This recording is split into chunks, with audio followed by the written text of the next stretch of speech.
So তোমরা জানো যে অ্যান্ড্রয়েড একটা নতুন একটা পলিসি আসতেছে, যেই পলিসির মাধ্যমে সাধারণত আমাদের ফ্রিডম অর্থাৎ সাধারণত আমাদের আর এই অ্যান্ড্রয়েড আর থাকবে না এবং এটা পুরো আইফোনে কনভার্ট হয়ে যাবে। এবং যারা এই বিষয়টাকে আসলে হালকা পানির মতো নিচু, আসলে এই ব্যাপারটা এরকম না। সিকিউরিটি খুবই হাই এবার 2026 সাল থেকে, অর্থাৎ সমস্ত 2026 সাল থেকে কিছু কিছু দেশে চালু হবে, 2027 সাল হচ্ছে সমস্ত দেশে চালু হয়ে যাবে। সো এখানে একটাই ব্যাপার হচ্ছে যে আমরা যে মূলত অন্যান্য ওয়েবসাইট থেকে জিনিসগুলো ডাউনলোড দিতাম, এগুলো কিন্তু আর আমরা ডাউনলোড দিতে পারবো না। এবং আমরা যে যেমন মড গেম অথবা এপিকে যে আমরা অন্যান্য ওয়েবসাইট থেকে আমরা ডাউনলোড দিতাম, সেগুলো কিন্তু আমরা দিতে পারবো ঠিকই, কিন্তু সেই সমস্ত ডেভেলপারদের হচ্ছে ভেরিফাই হতে হবে। তারা যদি ভেরিফাই না হয় তাহলে কিন্তু তারা তাদের অ্যাপ আমরা ইউজ করতে পারবো না। আর আমরা যখন তাদের অ্যাপ আমরা ইনস্টল করতে যাবো তখন কিন্তু আর আমাদের অ্যান্ড্রয়েড দিবে না। সো এইটা খুব কিন্তু একটা মানে কি বলবো, যে কারণ আমরা জানি যে আমরা 50% বা 60% অ্যাপই কিন্তু আমরা অন্যান্য ওয়েবসাইট থেকে ডাউনলোড করে থাকি, যদিও প্লে স্টোর থেকে আমরা করি না। কিন্তু এটা সিকিউরিটি মেজারমেন্টের কারণে, অর্থাৎ আমাদের সিকিউরিটি হাই বাড়ানোর জন্য এবং ম্যালওয়্যার অ্যাটাক থেকে প্রিভেন্ট করার জন্য সাধারণত ওরা এই ব্যবস্থাটা করছে। কিন্তু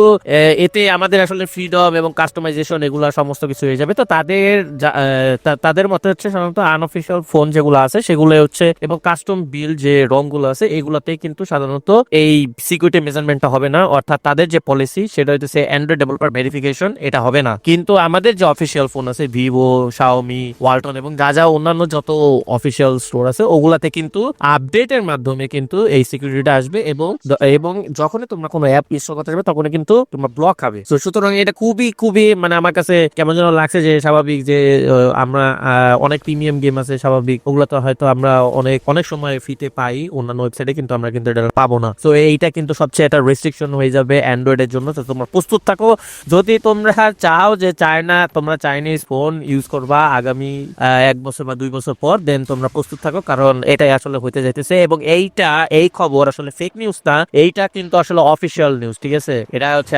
ভেরিফাইড, তারা হচ্ছে অ্যান্ড্রয়েড ডেভেলপার তাদের যে ওয়েবসাইট আছে ওইখানে কিন্তু তারা ওটা দিয়ে দিছে। সো এটা খুব pathetic. So I don't know, like এটা খুবই দুঃখজনক যে আমরা আর ইয়ে করতে পারবো না, যেমন আমাদের যে একটা স্বাধীনতা ছিল এখন আমরা থাকবে না। আর ভালো কথা, আমি এই গেমে আসলে এই যে গেমটা খেলতেছি এটা তোমরা অবশ্যই ট্রাই করবা। আমি $11 অন্তত খরচ করছি এই গেমের জন্য, গেমটা আসলে অস্থির অবশ্যই। এবং তোমরা যদি এই গেমটা খেলো অবশ্যই তুমি কমেন্টে লিখবা তোমার এক্সপিরিয়েন্স, প্লাস তুমি যদি আমার গিল্ডে বা যদি কোনো গিল্ড করতে চাও অবশ্যই তুমি ওইখানে কমেন্টে লিখে দেবা। Till then,